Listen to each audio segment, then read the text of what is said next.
Hello, this is Doug Gerlach, president of iClub Central Incorporated. Welcome to our Lunchtime Stock Club. Today is Monday, March 2nd, 2015. And you may have noticed this is not the second Monday of the month. This is the first Monday. As it turns out, I'll be traveling on the second and third Mondays of March, and we weren't able to meet in February because of my travel schedule, so we rescheduled this one today to try to slip in when we haven't had a Lunchtime Stock Club meeting since January. So hopefully you'll come away today with a couple of investing ideas, and I'd love to hear what you're looking at as well, so we can take a look at that and see if there are perhaps some other ideas. Just a reminder, if you're having technical problems, please contact GoToWebinar themselves. They are the providers, the hosts of our webinar series. They have a toll-free number at 800-263-6317 and offer 24/7 support on their website. If you can't hear me now, or if the sound or graphics are choppy, turn off any unnecessary programs that might be running in the background to free up your computer bandwidth for the GoToWebinar transmission. Don't connect using Wi-Fi if you can help it. It's much slower than using a computer that's hardwired to the internet, to your router. And you can always listen using the telephone if you need to, and that will free up your computer so that the graphics and slides deliver a little more quickly for you. If you've got a question, just use that GoToWebinar application, type it in at any point. I'm monitoring questions as we go, and so I'll do my best to address them as they come in, and we'll have plenty of time for open Q&A at the end, I hope. And just a reminder, our archived webinars are all available on the iClub.com website in the learning area. That's where you'll find the archived webinars, the schedule of new webinars, as well as handouts in PDF format when they're available. Check the archived video link, and you can find those PDFs there. They're beneath the actual video itself. That's the most convenient way that you can check out what we've got going on, what's coming up in the future. Also, like us on iClub on Facebook, like iClub Central, and you'll get occasional updates on what's new, what's happening, changes to our webinar schedule like today. Our upcoming webinars, we have this month in March our next club webinar on Tuesday, March 17th. There will be no Toolkit webinar in March, so our next Toolkit webinar will be Tuesday, April 7th. And then finally, we'll be back next month with our Lunchtime Stock Club webinar on April 13th. So kind of back to our regular schedule. Seems this year I've got a lot of travel that involves Mondays and Tuesdays, and that's been affecting our webinar schedule. But pretty soon I hope we'll be back to normal. So let's take a look at where we are in the market. We're 2 months into 2015. I like to look at the three major segments of the market: the small, the large, and international markets. So this graph reflects the year-to-date performance of on the top there. This is a little bit might be surprising to some of you. 6.89% up for the year is the EFA index. That's the Europe, Australasia, Far East index, primarily made up of large cap stocks outside the U.S. in the developed world. So it looks like internationally markets are having a pretty good year. That's good because last year wasn't so great for them. And as we look at the correlation between the international markets and the U.S. markets, we tend to see these periods of outperformance by one or the other. They never seem to go in lockstep. When the economy and the markets in the U.S. are performing well, internationally tends to drag a little, and vice versa. And then down below, you'll see the red line is the small cap index, which has actually outperformed the large cap S&P 500 for the year to date, about up 3%. The S&P 500 represented by that bottom blue line up 2.61% year to date. So after the relatively poor showing last year of the Russell 2000 index, you can see a little more strength coming in this year.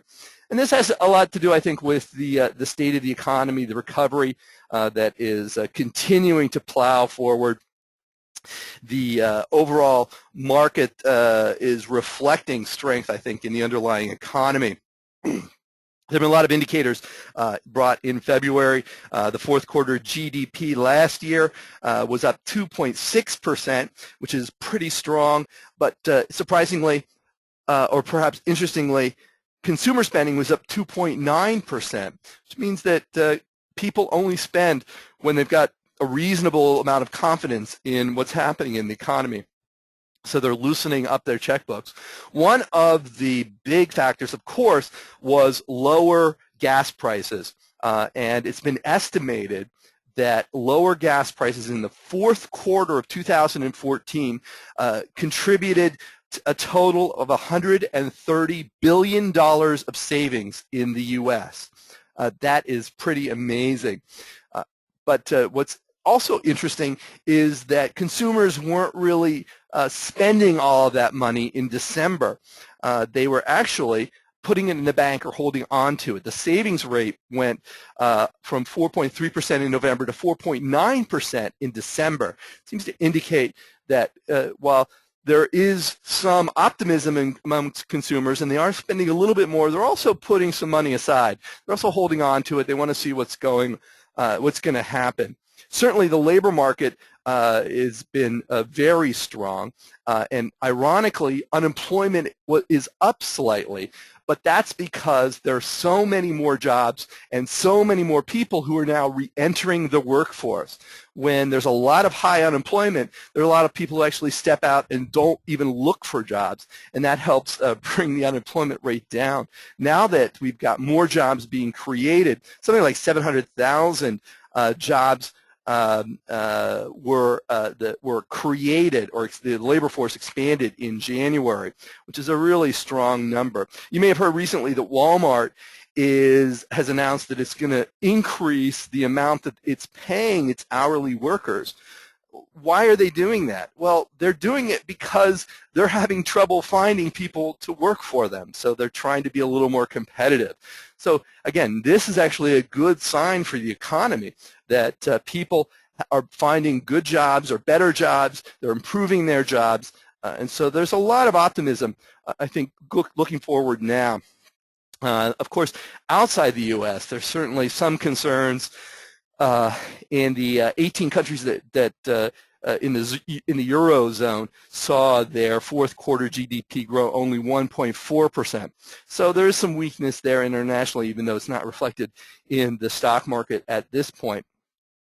So right now, what's the Fed going to do? That's what people want to know, but there's no indication right now that they're going to do anything anytime soon, that interest rates are not going to go up too much, at least not in the near term.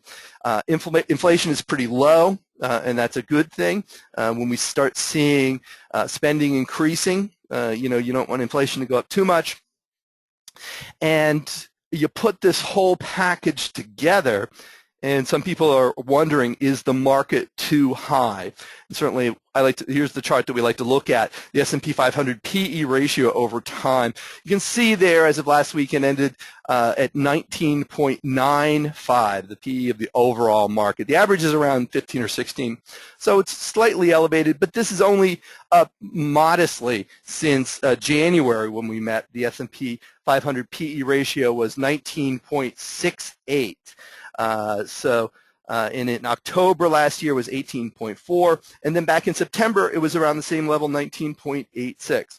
So the PE ratio of the market has been pretty stable. You can see it's upticked a little bit on this graph, but it's really been in the 19 range for at least the last year plus, and that's a sign of, again, companies making money and valuations remaining relatively consistent across a broad swath of the market.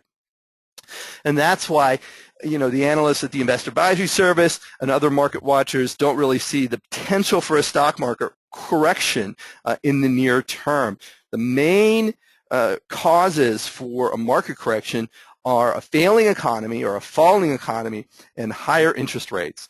And right now the formula is just not there. We still see increased earnings still going up. They're not going up as strong as you might expect for the S&P 500 if you take out the energy companies, which are dragging down earnings. The overall estimates for the year look to see earnings up about 9%, 9 to 10%. which, considering that the S&P 500 is a large cap dominated index, that's a pretty respectable rate of growth for the overall market. And with that, you can actually find pockets where in companies that are growing faster, and we can kind of eke out a little bit larger return. If you look at the small cap side, besides the year-to-date outperformance of the small caps, so far, however small it may be, the volatility of small caps has come down a little bit in January, February. So relative to large caps, the small caps have actually been a little less volatile.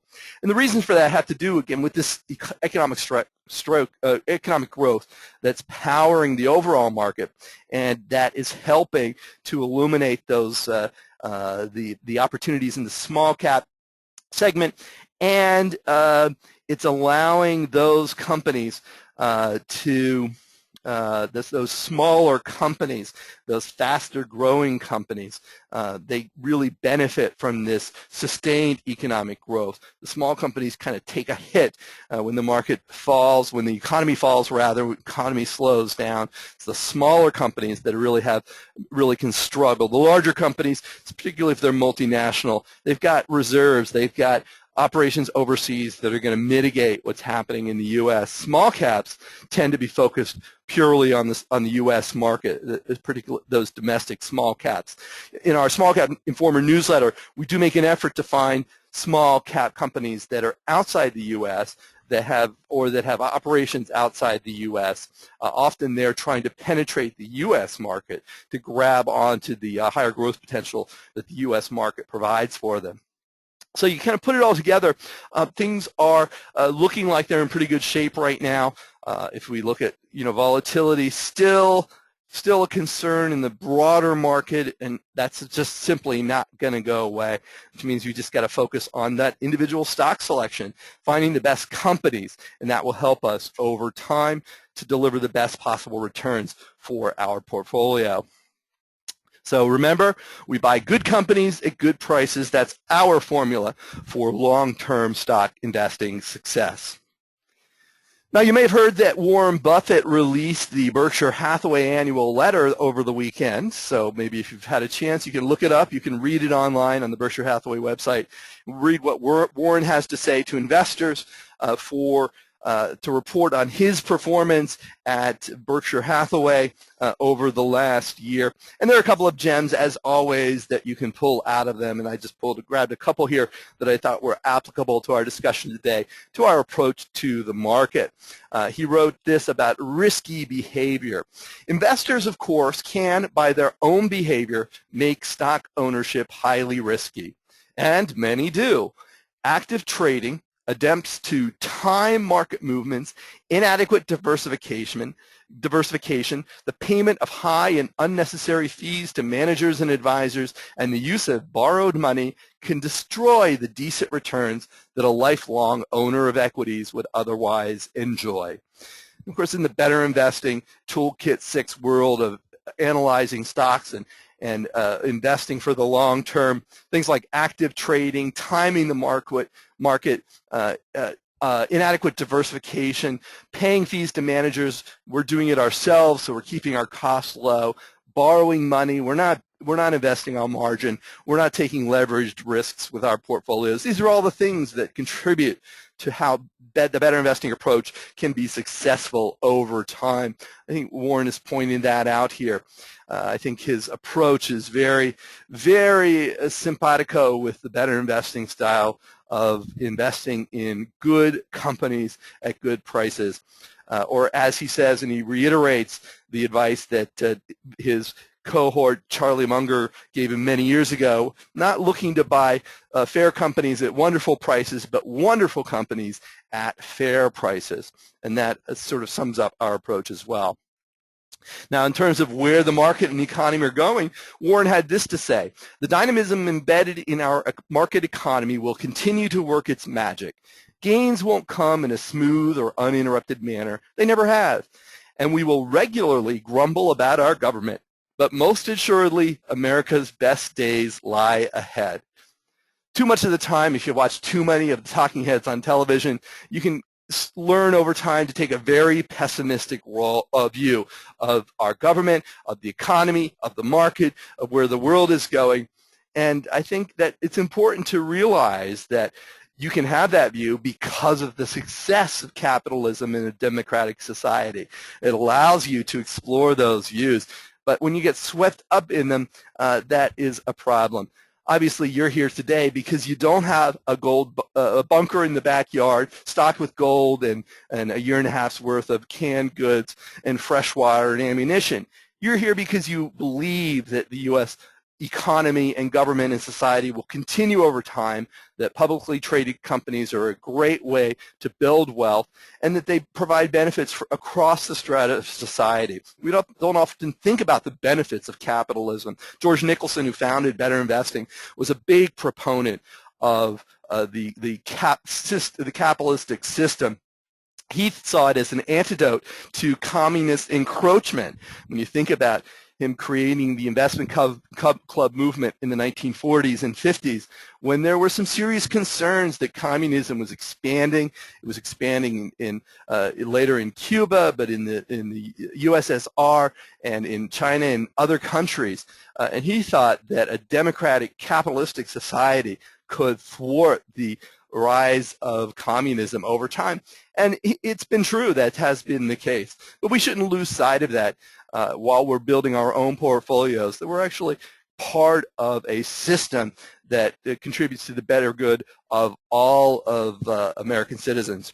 And I don't mean to be waving the flag, but I think Warren's comments here inspired some thoughts on the approach and the direction of the market and the economy for this year and for the years following. So we don't have a lot of doomsayers amongst us. We know that there will be a bear market. We know that we're due for a bear market, but we're not going to be afraid when that bear market happens. We'll use that opportunity to improve our portfolios and find some additional opportunities for us to invest in. Well, let's turn our thoughts now to some stocks of interest. I've got a couple of stocks that I wanted to talk about, and if you have some ideas that you'd like to take a look at, please let me know. And our first company is a company that we profiled in the January issue of the Small Cap Informer. Found this company, thought it was very interesting. It looked like it was at a great value at the end of January, so we recommended it in the newsletter. And I thought, oh, I'm going to cover this in my next Lunchtime Stock Club webinar, let people know about this, this company. And sure enough, in 1 month, it's gone from $38.50 to today, it's $51. So we were right. The price is a little high right now, but let's take a look at Luxoft Holding. The ticker is LXFT.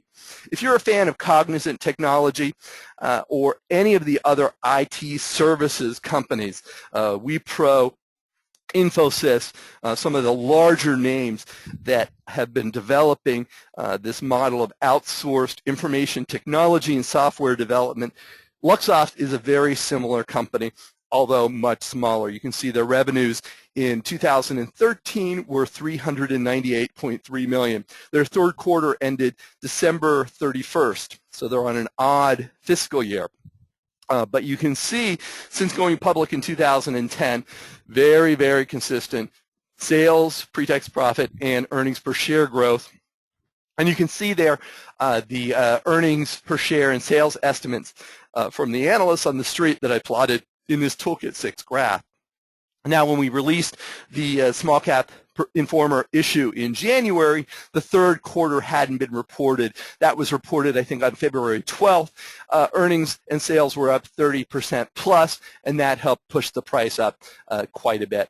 So it's been, you can see the red line here kind of in the hold zone. I'm going to flip over and take a look at Toolkit, and we can do a little more dynamic view of Luxoft Holding. Now, this company has businesses all over the world. They were founded in Russia, but moved to Switzerland. They're headquartered now in Zug, Switzerland, and the reason for that has to do, of course, with trying to be in an environment that supports the growth of their business without the overhead that being in Russia provides, and also the perception of the company as a Russian company.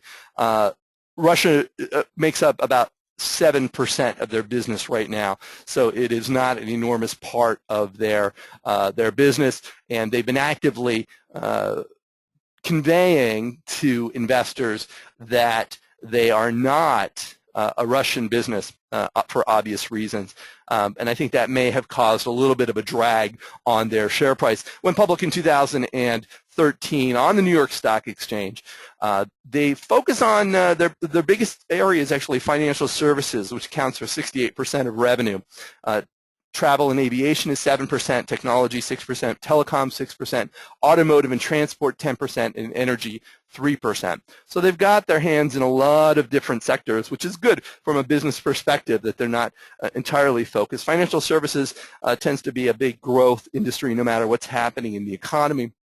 We've seen a lot of financial services companies in the small cap informer since we started it, and those have actually been some of our better performers. Those companies have delivered some great performance as the economy recovers. They get beaten down and then they come back again. If you look at their historical growth, since 2010, sales have grown at an average of 25% a year, earnings at 18% a year. Highly consistent, as you can see. Analysts are looking at 20% plus long-term growth, so we settled on 18% just to give us a little bit of a margin there. Don't think that the company will have any trouble in the next couple of years meeting that growth rate, or as I said, well exceeding it. There you can see at the top left, sales up 31.8% in the third quarter and earnings up 34.6% over last year. If you flip over on the back, here are the profit margins. So again, very stable. Down a little in 2012, but back up in 2013, and those seem pretty sound. So we're not very worried about those margins right there. We like to see them expand a little bit, but that's right about the industry average for its industry. One of Luxoft's one of the things we liked about it is they generate higher revenue per engineer than its peer group. So in their peer group, they define as some much larger companies like Cognizant, Infosys, Wipro, and so they're delivering a higher amount of revenue per engineer. They're also doing a lot of software development, which sets them aside from other IT companies that are doing business process outsourcing. For instance, they're doing a lot of work on autonomous driving solutions, that is the driverless car. So they're doing some very exciting things and working with universities and research centers around the world. Company says that their growth has grown organically 28 to 30% since the company went public, so that's pretty strong. So we're forecasting, I'm going to update some of these numbers based on that last quarter there. I'll update my forecast low price and estimated low earnings. We used a high PE of 27. The current PE is 25.7, so not exorbitantly high. We used a low PE of 11. They were as low as 12.2 in the last 52 weeks, but again, there's not a lot of price history to go on. So that would give us a low price of 21.7, which is more than half of the current price of just under 51. If you bought it right now, no dividend. If you bought it right now, 2.4 to 1 upside downside ratio and a 19% total return. And again, I think that there's some upside locked in the next couple of years as that growth rate is probably going to exceed that 18% level and drive the share price up a little bit more. As I pointed out, again, it was at $30, so it was much closer to the 52-week low of 24 just about a month ago. So we like the direction this company's going in. And again, if you like those other IT companies, here's a company that you might want to challenge. Challenge those others against. Maybe there's a little more growth we think possible and a little more capital appreciation you might get from Luxoft. So you can definitely check that out pretty good. Okay, another company. We'll take a look at another company. I didn't want to leave you with a stock that's its 52-week high. Although I don't have a hard and fast rule. and particularly in our small cap informer, we often find that some of the best performing companies have been purchased when they've been close to their 52-week high. It just means that performance has been strong and they've been doing well, so the price has gone up. I've occasionally gotten pushback from attendees at workshops that I present who say, well, gosh, isn't it high right now? It's close to a 52-week high. Well, we want stocks to be going up in price. So what's important is the valuation going forward. And I definitely think even though Luxoft is a little pricey, and considering where it was a month ago, it's a lot more expensive today. There still is the total return potential there for a good reward going forward. So now let's step it down a little bit and look at a company that's offering a little reduced growth, but still we think some good total return potential. Also a small company. This is Columbia Banking System. Ticker is COLB. They're headquartered in Washington State. Their operation area includes Washington State, Oregon, and Idaho with the acquisition that they completed recently.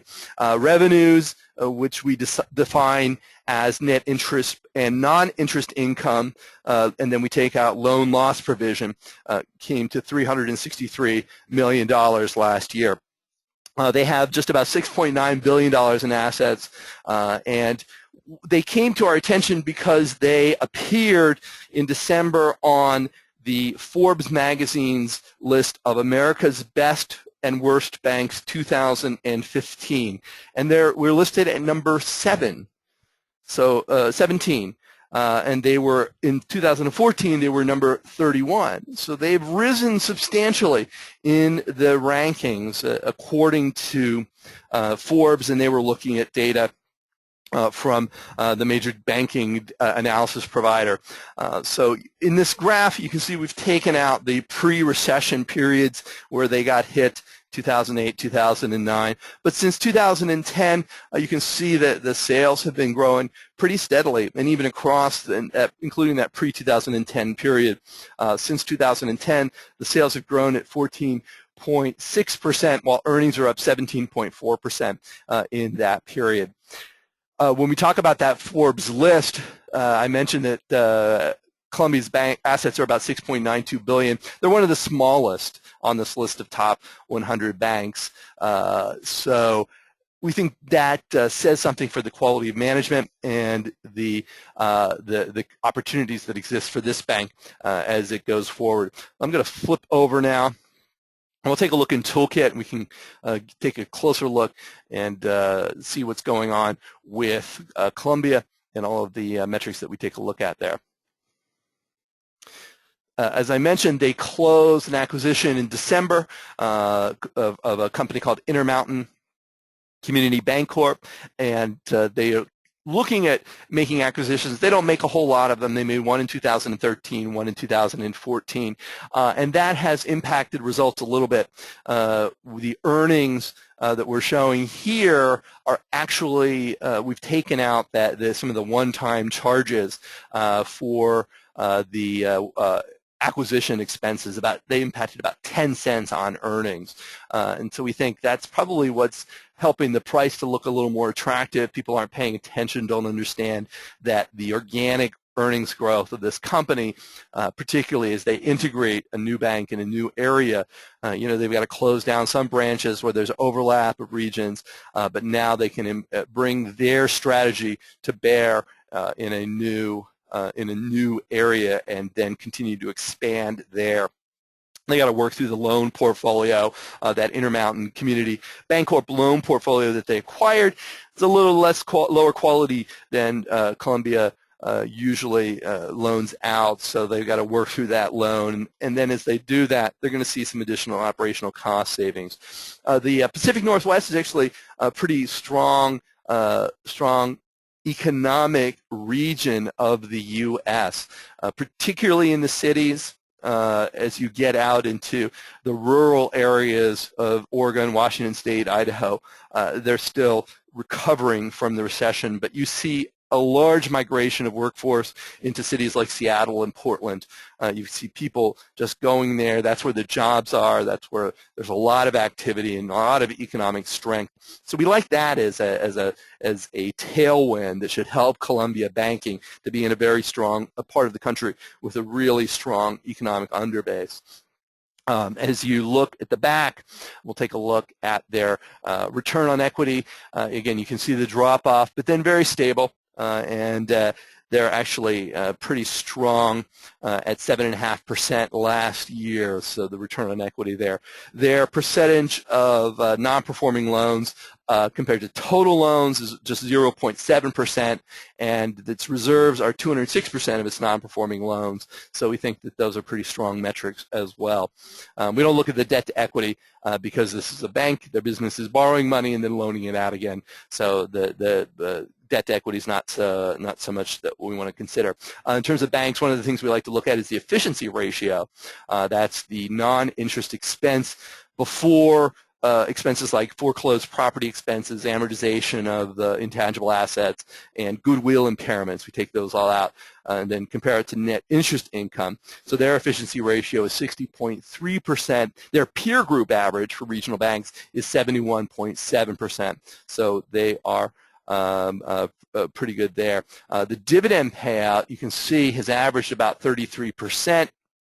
31% was 33% last year, and that equates to a current yield of about 2.3%. However, in the last couple of years, they've been paying a special cash dividend in the last quarter, which is not reflected in the dividend values that you see here. And so that's actually brought the dividend up in the fourth quarter of 2014. They paid a regular cash dividend of 16 cents and then a special cash dividend of 14 cents, which was a total dividend of 30 cents, which is about an 88% payout ratio for that quarter. So you can expect to see a little bit higher dividend. On the valuation side, we set the high PE at 18.9. The low PE at 13.6. It's been about the average of the last 5 years. And then we get a high price and a low price of $24.40 to $52, and the current price is $28. I will point out, however, if you look at the price the dividend will support in 4BD, you can see it is $28. So we kind of see that actually as a floor for the low price. As what the price dividend will support means that as the price reaches 28%, investors are going to say, hey, I can lock in a high yield of 2.3% for this company, or not, we're not going to lock it in, but we can get it if we buy it at this valuation price, and that will provide a floor as dividend investors might be looking to add this company to their portfolio, and that's a floor for the price for those of us who are looking at the long-term total return potential. But if you plug in $28, you get an unreal, an upside-downside ratio that's just enormous, and so we brought it back down, knocked it back down to $24, which is close to the 52-week low price, and if the P ratio were to come down to 1360, that's where you can see it can go. But you can see here that the company has been increasing the dividend as they go. So over the last 5 years, from 4 cents a share to 54 cents a share. So those figures there are showing us that there is some strength here of the dividend. It's well supported. The 33% payout is supported as well. So you can, the thesis here, if you buy it around the current price, there's an upside downside of 6.3 to 1. Compound annual return at this price just under 14.7%, with that average yield of 1.7%. And again, I think that yield is going to, average yield might increase. Right now, again, you get that 2.3% yield by buying the stock. So this is a slow grower, but we think the risk reward is right in place to to provide some good returns for an interesting business. Financial stocks are always hard to find capital appreciation potential. You can get dividends out of those financial stocks. You can go find, fill the large cap portion of your portfolio with financial stocks, but in the smaller sector it can be a little harder. So here's a stock you might want to take a look at. Interestingly, the number one bank on America's Best and Worst Banks 2015, that Forbes list, was Signature Bank, which is tracked by our investor advisory service. So that's been on our list for some time, but it's a little pricey at its current valuation. So that's and it's got some interesting challenges to study. They don't file with the SEC; they file with the FDIC. So it makes it a little harder to get information on that particular bank.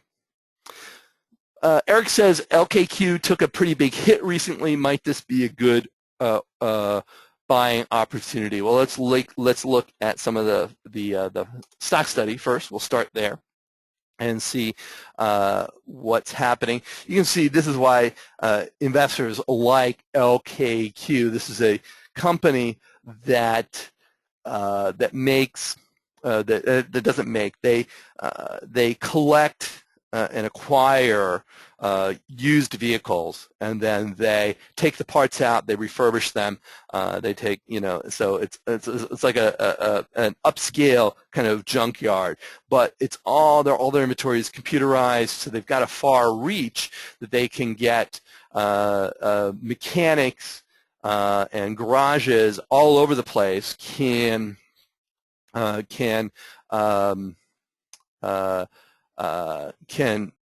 use a single database to find most of the refurbished and used parts that they might want. And that's a big selling point for a company like LKQ. So it's been tracked by our investor advisory service for a couple of years now. So let me. I'm going to see what.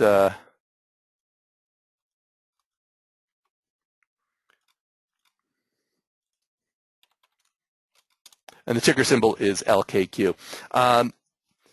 Their fourth quarter ended December 31st, and you can see one of the concerns here is this flattened performance. So earnings were essentially up just 2.7%, which is really just a flat performance. Sales were up, but earnings were up, and so that's going to, cause some consternation amongst some investors. I think if you look at, we're going to go back to this chart. If we look at the historical growth rates, the company has not been seeing a really epic turn down in the sales and earnings growth rates, and in fact, the sales growth rates had actually been increasing as the company gets bigger.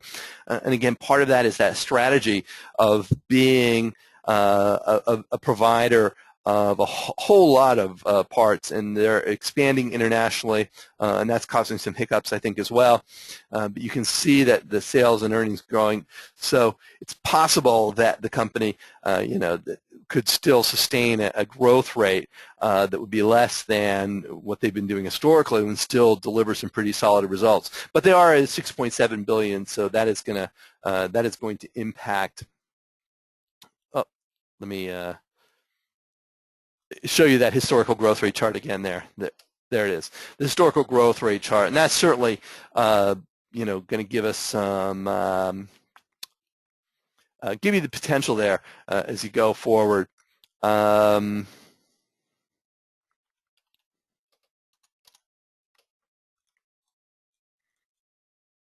I'm not sure when that fourth quarter came out, was announced with that slower downturn, so I don't think that made our most recent issue.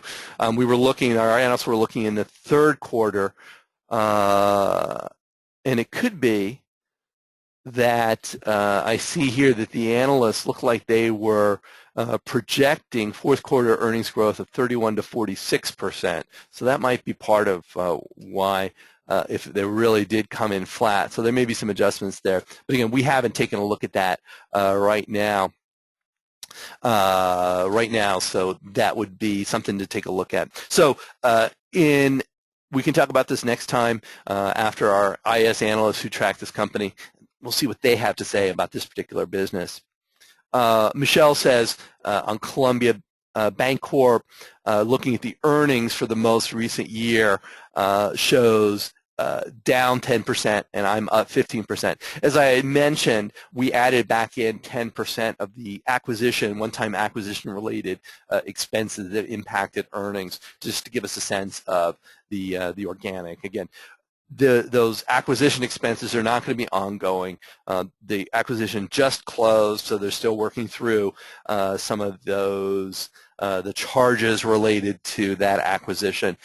So we made that manual adjustment there. Again, a lot of times in our small cap informer and in the investor advisory service, we look at GAAP, which is the generally accepted accounting principles, figures that companies are required to report. We also look at non-GAAP, which can often give you a better sense of how well a company is performing. Non-GAAP would make the adjustments for those one-time charges. Companies will report both of them. In Luxoft's case, the non-GAAP figures that they report make the company's results look even stronger. So we kind of pulled those out and said, no, we're just going to go with the GAAP numbers because this company is performing well enough as it is. But there's some hidden potential there, as we point out in the write-up. So that's what we're looking at, and what you can, as you're looking through these companies, and you see in their press releases and their SEC statements the non-GAAP results that take out those particular items. That's the reason for that. Joe says, time to sell some of Cognizant or Skyworks. And certainly Skyworks has been a big performer for us in the small cap informer. And you can see here the growth has just been really strong. The fourth quarter earnings were up 103% compared to the year-ago quarter. Sales were up almost 60%. So it has been a big performance. You look at the back, and again, there's a rule of thumb that says once you own a stock, you want to be a little more conservative with your stock study. And that, you want to be able to know whether or not it's time to sell the stock. The current PE ratio is only 30, which is high. And it's actually close to the 52-week high, but it's kind of, there are a lot of companies that are growing more slowly than this that have higher PE ratios. So in our model here, we've got a high PE of 25, which would be supported by our growth rate, which is 20%, I think, well supported, would allow for some contraction there, and a high price of $182. The current price is $84, so it's more than a doubling in price. There's a small dividend now that the company has just started to pay. On the downside, so what's the downside risk from the current price? And that's what's really important. Well, if we set our low PE at 13 and our low earnings at 288, so that gives us a low price of 38. Yeah, that's a significant downturn from $84. The company's PE has been as low as 11.6 in the last 52 weeks, so it is not at all out of the question that it could fall back to that level. But right now it is in the hold zone, the maybe zone, because it's the price is higher than 74, below 146, above 146 is when we really see it to be in the sell zone. And the reward to risk at this price is 2-to-1, so it's still a pretty strong contender. And actually, if we add in, let's add in a little bit of dividend yield here on the payout side. Still says there's a potential of 17% annual return from the current price. Now, having said that, since we started covering Skyworks, it's up more than 200%. So it has been a good performer. And if you've been holding it for some time and you're seeing those valuations, it gets tricky mentally to figure out what to do. I think my preference, rather than selling, would be to set a downside, a limit order, a stop loss limit order on the downside, set at somewhere between 5 and 10% below the current price. So if it did drop 5 to 10%, whatever your trigger is, that your stock would automatically be sold. Something like that might provide you with some comfort. You'd be capturing the gains. If it continued to go down, you know, you'd be happy and you might be able to buy it again as it bottoms out.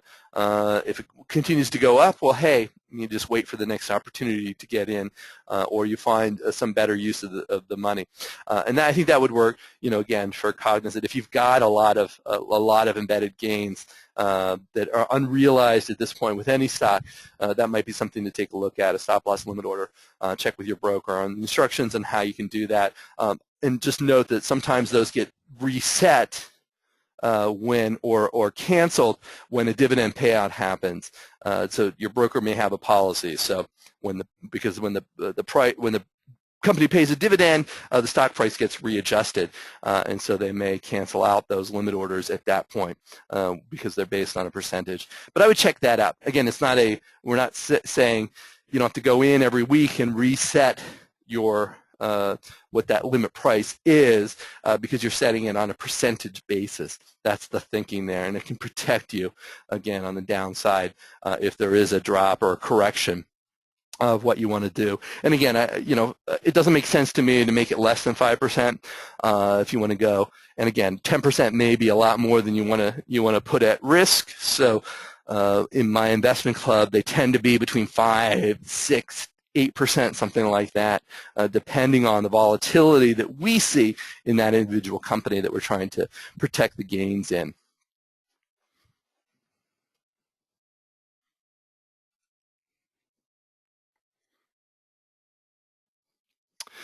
This is Skyworks here on the back. You can see the front going forward here. Again, why we're so excited about Skyworks. This is a chip maker. They have products in Apple and Samsung, and a lot of phone makers are using Skyworks chips, and they've just been hitting all the right figures, performing really well. Ticker is SWKS if you want to take a look at it. As I said, right now it's pretty close to an all-time high price. So just a little bit off the 52-week high, but still, you know, could be the potential there. And if you're not an owner, and watch out for some price drops, you might be able to get an opportunity to buy it. And again, the first quarter earnings have already been released. Their first quarter ends December 31st. So that was the strong quarter that was really announced in February that helped you know, continue the price to go up at this point. You can see that high price range, the 52-week range in there reflected on the graph. So the price has been price performance has been pretty strong for it. Greg says, do you have any investment book recommendations of interest? I haven't come across anything recently that has piqued my interest or that I found to be too very interesting. So I have nothing to offer out of what's come out recently that kind of impacts our approach to investing. I have John Rothschild's bear market investing book. I think it's called the Bear Book. I can't remember the exact title of it. I have it on my bedstand as a reminder that at some point I want to brush up on bear market history and what might happen in a bear market and what we can do to manage a bear market. But again, I think we're feeling pretty optimistic for 2015 at this point. So that one is on my to be read list. I read it many years ago, probably 10 years ago now, when it first came out, and I wanted to revisit it for sure. All right, well, if there are no other questions, let's just kind of wrap up. I've got some events coming up. This Thursday, March 5th, I'm actually a late addition to the RetailInvestorConferences.com run by Better Investing and PR Newswire. It's a life sciences investing day. So I'll be looking at some of the life sciences picks from the Small Cap Informer and the Investor Advisory Service. So those are biotech, healthcare, medical-related stocks that we cover, and giving some guidance there on looking at those types of businesses. Then later in March, I'll be in Southeast Florida. This is Plantation, just west of Fort Lauderdale. At the end of April, I'll be in Philadelphia for their investor fair, a day-long event on April 25th. May 2nd, I'll be out to the Cleveland, Northeast Ohio area to give a workshop for that chapter. In May, we'll be at the Money Show in Las Vegas and also at the Better Investing National Conference in San Jose.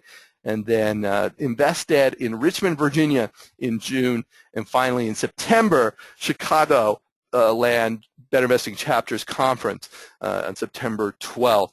And they get a good turnout there. So I'll be all over the country. Hope to meet you if I'm in your neck of the woods. So please keep up to date with what we've got going on in our calendar on our schedule. And we'll see you again next time for our Lunchtime Stock Club. Thanks again for stopping by.